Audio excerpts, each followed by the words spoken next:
صحیح بخاری میں حضرت جریج کا ذکر فرمایا.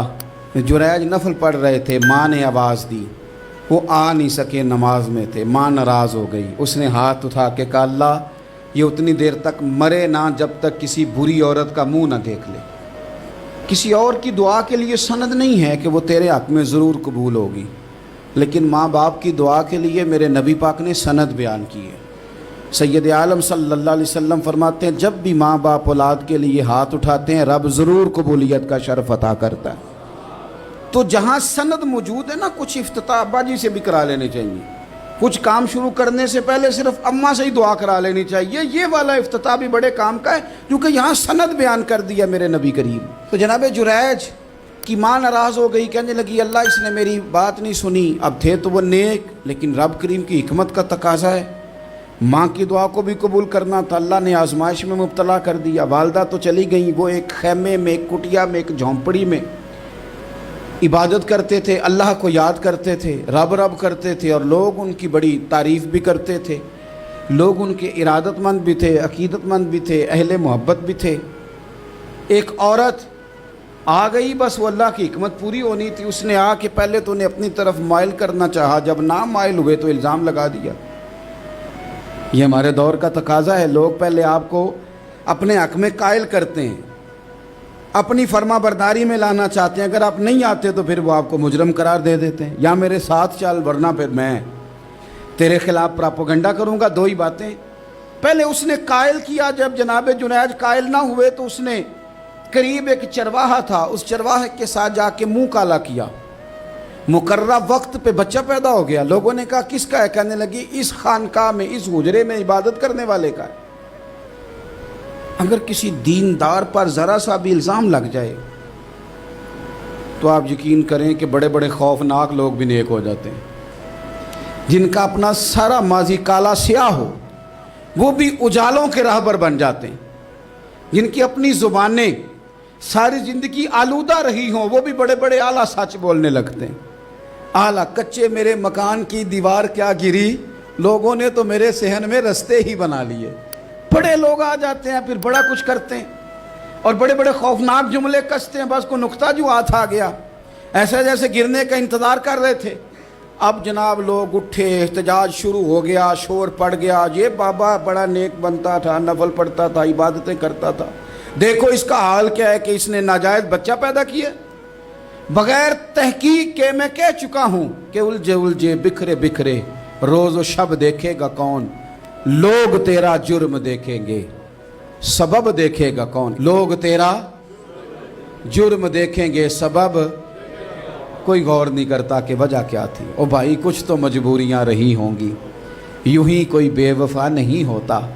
الزام لگا دیا, شور ہوا, احتجاج ہوا, دنیا اکٹھی ہوئی, ان کا انہوں نے اجرا گرا دیا, مارا بھی, پیٹا بھی, ایک نیک آدمی کو بدنام بھی کیا, برا بھلا بھی کہا, گالیاں بھی دیں, جو کر سکتے تھے کیا.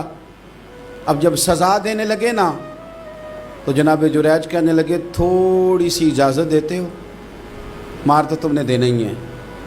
کہا جناب ٹھیک ہے دیتے ہیں. انہوں نے کہا صرف 2 نفل پڑھنے ہیں. اب وہ نفل پڑھ رہے تھے تو لوگ اس وقت بھی کہہ رہے تھے فراڈ ہی کر رہا ہے, دھوکہ ہی دے رہا ہے. چونکہ ذہن بن گیا نا, بدگمانی آ گئی. انہوں نے 2 نفل پڑھ کے ہاتھ اٹھائے, کہا اللہ جانا تو میں نے ہے, پر اس رسوائی کے ساتھ جنازے تک نہیں خراب ہو جاتے, قبریں تک نہیں لوگ بدنام کر دیتے. کہ اللہ جانا تو ہے, پھر اس رسوائی کے ساتھ تو میری مدد فرما. اب تو میرا کیس تیری ہی عدالت میں ہے, تو رحمت کا دروازہ کھول. ہاتھ اٹھائے, دعا مانگی, نفل پڑھے, پورے مجمع پہ نظر دوڑائی, کوئی نہیں تھا سپورٹ کرنے والا.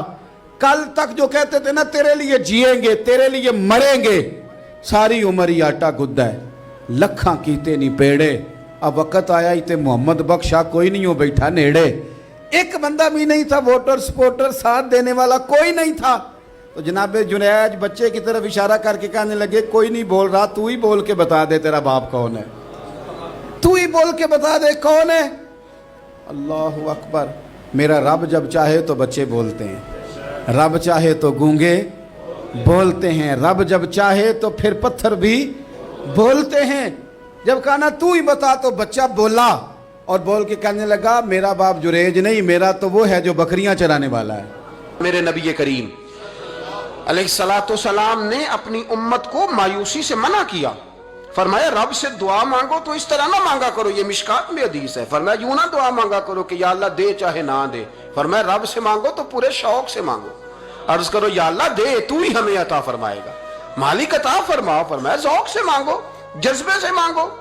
ہمارے ہاں استاد دو قسم کے ہوتے ہیں، ایک ٹیچر کی ڈیوٹی ہے اسکول جانا، اس نے کوشش کرنی ہے کہ اگر کوئی موقع مل جائے بھاگنے کا تو اسکول سے نکل جاؤں، کوئی چکر چل جائے تو۔ میں بھی چھوٹا سا استاد ہوں تو استاد ناراض نہ ہو مجھ سے، سمجھ لے میں اپنی تربیت کے لیے بات کر رہا ہوں، تو کسی طریقے سے نہ کوئی چکر چل جائے، کوئی فارم چلو مل جائے، سائن کرانے چلے جاتے ہیں، کوئی ایسا چکر چل جائے صحیح نکل جائیں، یہ ایک استاد ہے۔ ایک استاد ہے اسے شوق ہے، اسے ذوق ہے پڑھانے کا، وہ جب دیکھتا ہے نا کہ یہ کچھ بچے کمزور ہیں تو وہ کہتا ہے تم نے سیکنڈ ٹائم میرے پاس بیٹھنا ہے مفت بغیر ٹیوشن کے۔ میں نے دیکھے ہیں یہ لوگ، میں نے دیکھے ہیں استاد اوور ٹائم دیتا ہے، ٹھیک کہہ رہا ہوں جی میں؟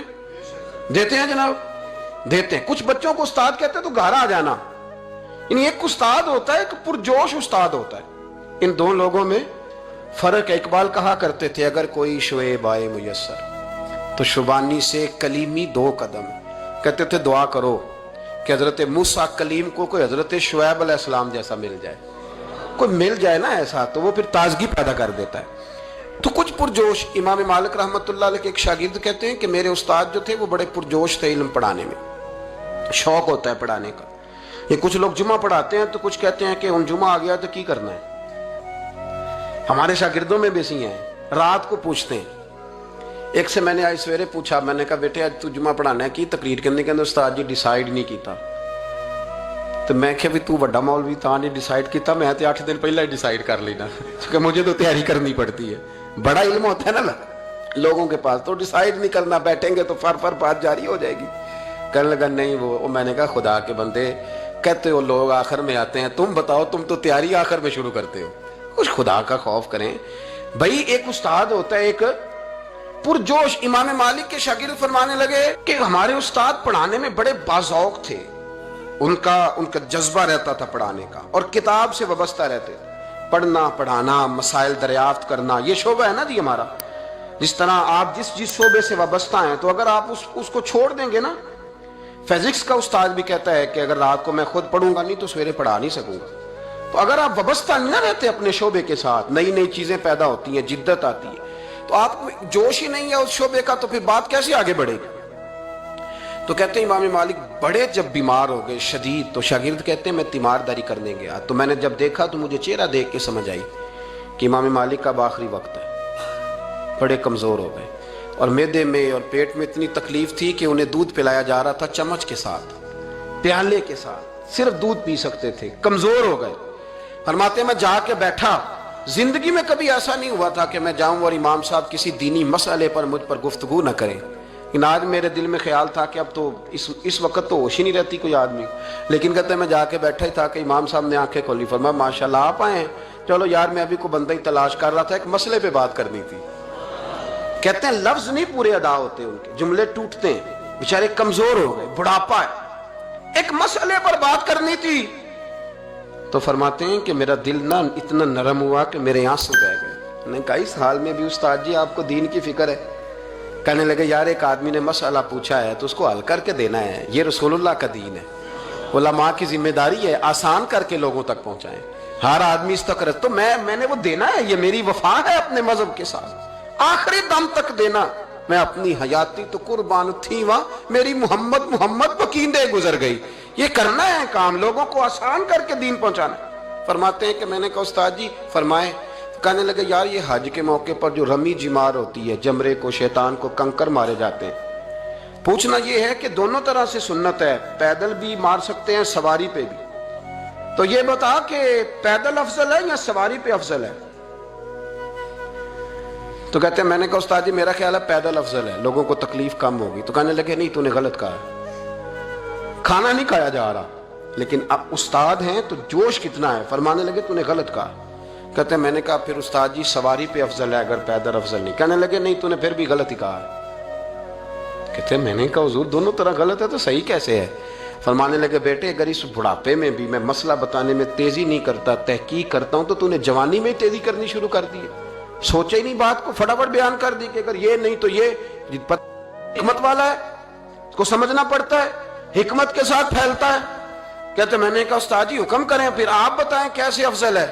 فرمانے لگے مستحب ہے، اچھا عمل ہے کہ ایک شیطان کو کنکر مار کے تو دعا مانگی جائے، اور اتنی دیر مانگی جائے جتنی دیر میں انسان 20 آیات قرآن پاک کی پڑھ لیتا ہے، اور یہ مستحب عمل ہے، یعنی کرے تو ثواب ہے، نہ کرے تو گناہ نہیں۔ مستحب ہے کہ دوسرے کو کنکر مار کے پھر دعا مانگی جائے، تیسرے کو کنکر مار کے کھڑے نہیں ہونا، دعا مانگتے مانگتے چلے جائیں۔